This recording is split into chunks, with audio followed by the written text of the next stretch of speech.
Pada malam ini juga kita adakan daripada peringatan Isra wal Mi'rajnya junjungan kita Nabi besar Muhammad sallallahu alaihi wasallam.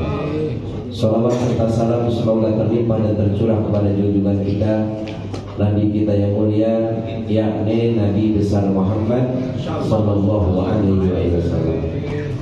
Para jamaah sekalian yang dimuliakan oleh Allah, Allah Subhanahu wa ta'ala di dalam Al-Quran surat Al-Isra ayat pertama berfirman, A'udzu billahi minasyaitonir rajim. Bismillahirrahmanirrahim. Subhanalladzi asra bi 'abdihi lailan minal masjidil haram ilal masjidil aqsa alladzi barakna haulahu linuriyahu min ayatina innahu huwas samiul basir. Ayat ini diawali dengan subhanallah. Biasanya orang-orang Arab jika melihat sesuatu yang sangat menakjubkan maka mereka suka mengatakan subhanallah. Kejadian Isra wal Mi'raj adalah kejadian sesuatu yang sangat menakjubkan yang belum pernah terjadi dari zaman Nabi Allah Adam sampai nabi-nabi yang lain, kecuali hanya terjadi kepada junjungan kita Nabi besar Muhammad sallallahu alaihi wasallam. Makanya dalam ayat ini Allah Subhanahu wa ta'ala mengawali daripada ayat dengan subhanallahi, maha suci zat asra yang telah memperjalankan bi'abdihi terhadap hambanya lailan di malam hari, ya, minal masjidil haram ilal masjidil aqsa, dari masjidil haram ke masjidil aqsa. Para jamaah sekalian yang dimuliakan oleh Allah Subhanahu wa ta'ala, dalam ayat ini juga Allah Subhanahu wa ta'ala menggunakan bi abdihi, bukan bi Muhammadin, tapi dengan bi abdihi, dengan hambanya. Yang disebut hamba ini adalah Nabi kita Nabi Muhammad sallallahu alaihi wasallam. Ini menunjukkan bahwa baginda Rasulullah sallallahu alaihi wasallam adalah manusia yang betul-betul pengabdiannya kepada Allah Subhanahu wa ta'ala, sehingga disebut hamba oleh zat yang disembahnya. Ya, ini adalah hambaku, ya, hambaku telah memperjalankan Allah bi'abdihi, dengan hambanya yaitu Nabi Muhammad sallallahu alaihi wasallam, menunjukkan bahwa Nabi kita Nabi Muhammad adalah seorang manusia yang betul-betul pengabdiannya kepada Allah Subhanahu wa ta'ala, sehingga disebut hamba oleh zat yang disembahnya. Kalau kita kan nyebut hamba Allah baru kita tahu Allah, nyebut kita hamba Allah bukan. Nama dikit ini dari hamba Allah, kan begitu ya? Ini dari hamba Allah, ya. Orang yang menghambakan dirinya kepada Allah, ya. Tapi Nabi Muhammad sallallahu alaihi wasallam disebut hamba oleh zat yang disembah. Ini betul-betul menunjukkan bahwa Nabi Muhammad sallallahu alaihi wasallam adalah manusia yang betul-betul pengabdiannya kepada Allah Subhanahu wa ta'ala. Yang kedua adalah, yang ketiga lapan lailan. Di sini lailan kalau dalam ilmu nahwu disebut lailan isim nakirah. Ya, isim nakirah ini menunjukkan kepada umum. Ya, makanya di dalam tafsir dijelaskan bahwa disebut lailan adalah ini bukan semalaman, bukan dari maghrib sampai subuh, tapi dikatakan dengan lailan di sini adalah juz'un qalilun minal lail, bagian yang sedikit daripada malam. Jadi Allah Subhanahu wa ta'ala memperjalankan kepada hambanya lailan, ayat juz'un qalilun minal lail, bagian sedikit daripada malam, bukan semalaman. Bahkan ada yang mengatakan bahwa tempat tidur Rasulullah dari mulai berangkat sampai balik lagi masih hangat. Ini menunjukkan sebentar. Para jamaah sekalian yang dimuliakan oleh Allah Subhanahu wa taala. Perjalanan Nabi diperjalankan oleh Allah Subhanahu wa taala disebut dengan Isra. Ya, ini perjalanan minal Masjidil Haram ilal Masjidil Aqsa, dari Masjidil Haram ke Masjidil Aqsa. Ini perjalanan yang sangat jauh sekali. Kalau jalan ini ukurannya 40 hari 40 malam baru sampai. Ada yang menyatakan ada juga 2 bulan baru sampai ini berjalan. Ya, ini Isra.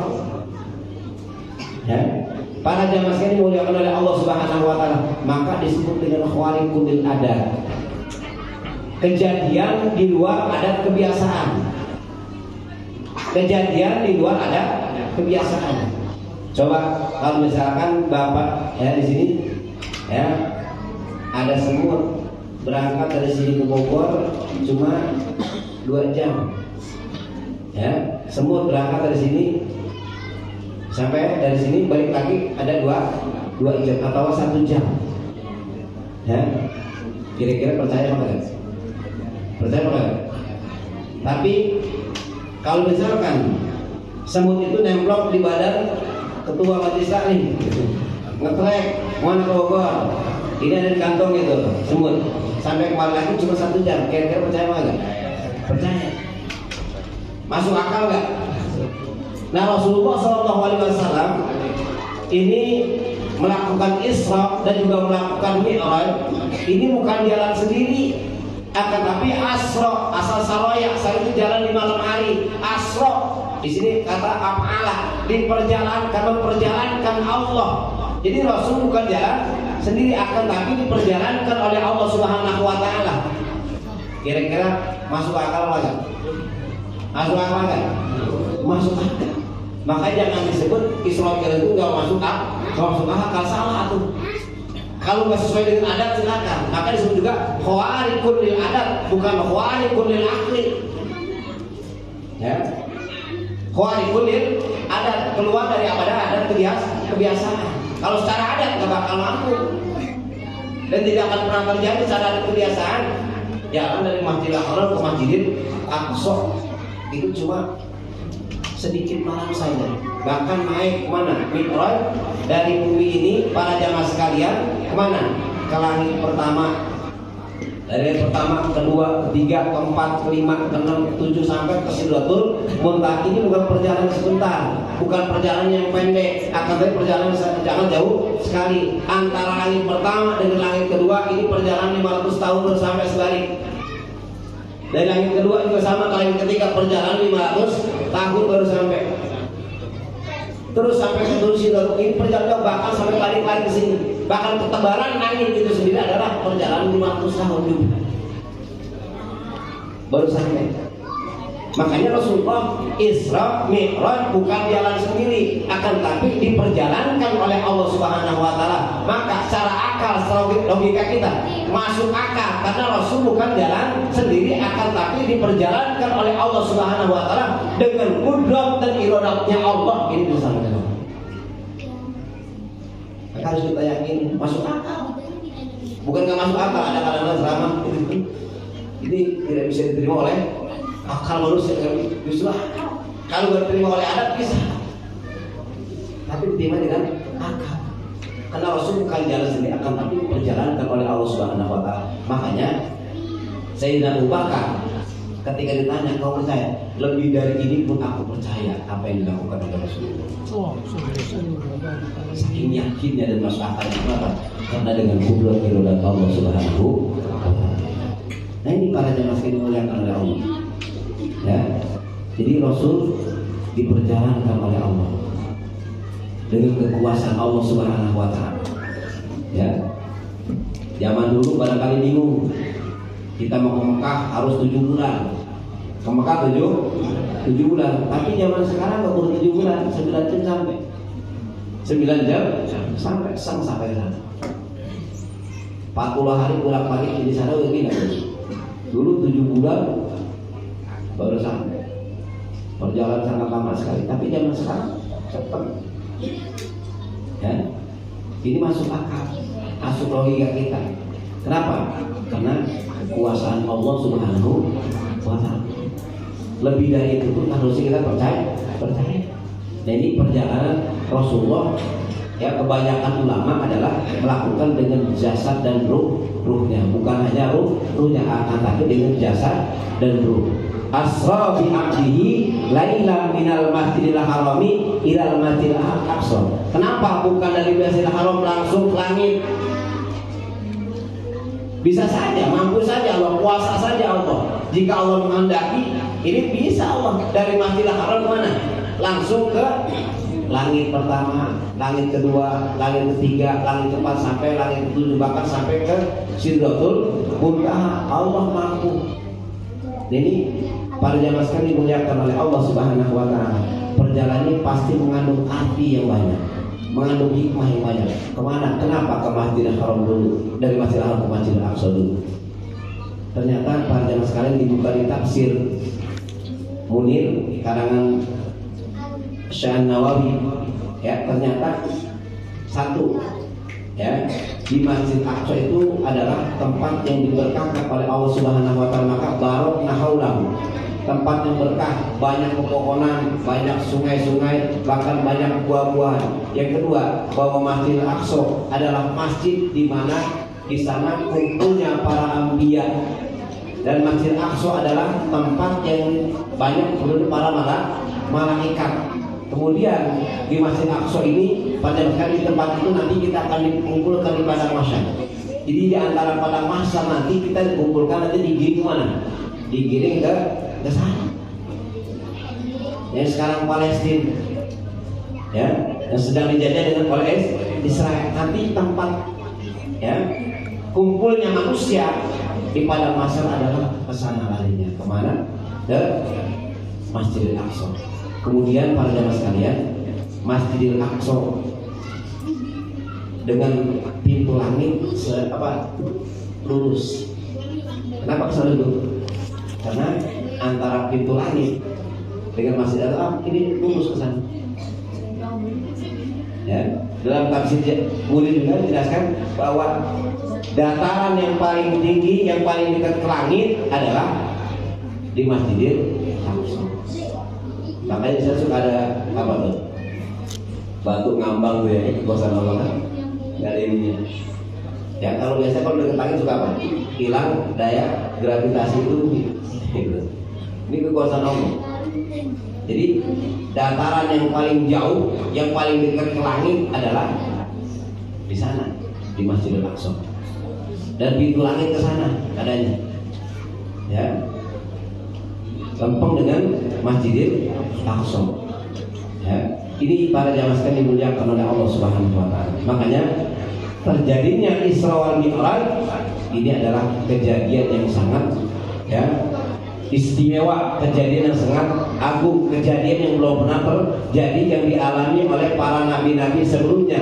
Hanya Nabi kita Nabi Muhammad SAW di Isra dan dimi'rajkan oleh Allah Subhanahu wa Ta'ala dari Masjidil Haram sampai ke Masjidil Aqsa. Kemudian Masjidil Aqsa naik ke Mi'raj, langit pertama, langit kedua, langit ketiga, langit keempat, langit kelima, langit keenam sampai langit ketujuh, ya, berkendaraan buruk yang diantar oleh malaikat Jibril sampai ke Sidratul Muntaha, pertemuan di sana, ya, di makom yang terpuji khusus, ya, antara Nabi kita Nabi Muhammad SAW.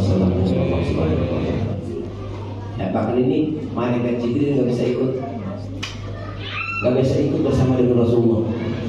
Sampai kata Nabi, ya, pada malaikat Jibril, ya Jibril, la tatrukni, jangan tinggalkan aku, ya Jibril, sirmai walau khotwatan. Ya, jangan tinggalkan aku sendirian untuk menghadap kepada Allah Subhanahu wa Ta'ala.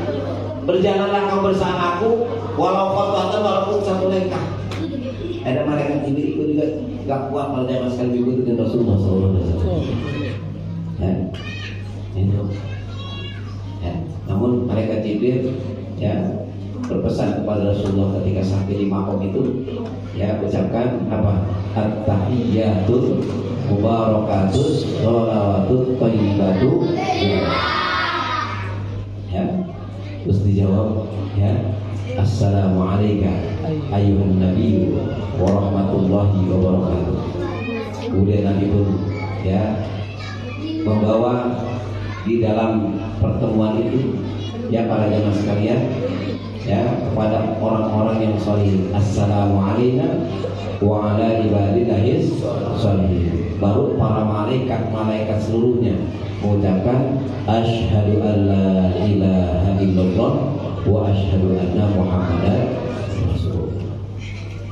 Di dalam kitab ya kasih bagus saja ya para jamaah sekalian dimuliakan oleh Allah Subhanahu wa taala. Inilah perjalanan yang sangat jauh sehingga setelahnya Rasulullah SAW Mi'raj, kemudian Rasul kembali, bahkan Rasul bolak-balik.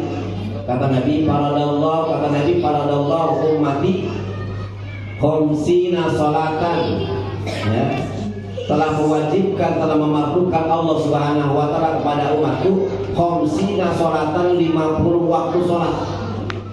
Palam azal urajihu wa as'aluhu at-tahfifa ya. Kata Rasul, aku tidak henti-henti bolak-balik ya. Kembali lagi Rasulullah bolak-balik itu kepada Allah Subhanahu wa taala. Ini atas apa? Saran daripada Nabi Allah Musa alaihissalam, bolak-balik Nabi. Dari 50 waktu palam azal urajihu, aku tidak ya henti-henti bolak-balik Rasulullah wa as'aluhu tahfif, dan aku minta kepada Allah agar sholat ini diperingan untuk umat Nabi Muhammad SAW. Minta dikasih keringanan bolak-balik hatta ja'alaha khamsan bi kulli yaumin wa lailatin, sehingga Allah Subhanahu wa taala menjadikan sholat 5 waktu untuk umat Nabi Muhammad itu setiap hari dan malamnya. Ya coba 50 waktu. Ini bukan 50 rakaat, tapi 50 waktu. Kita nggak bisa ngapa-ngapain. Ya, nggak bisa makan, nggak bisa minum, sholat aja hari.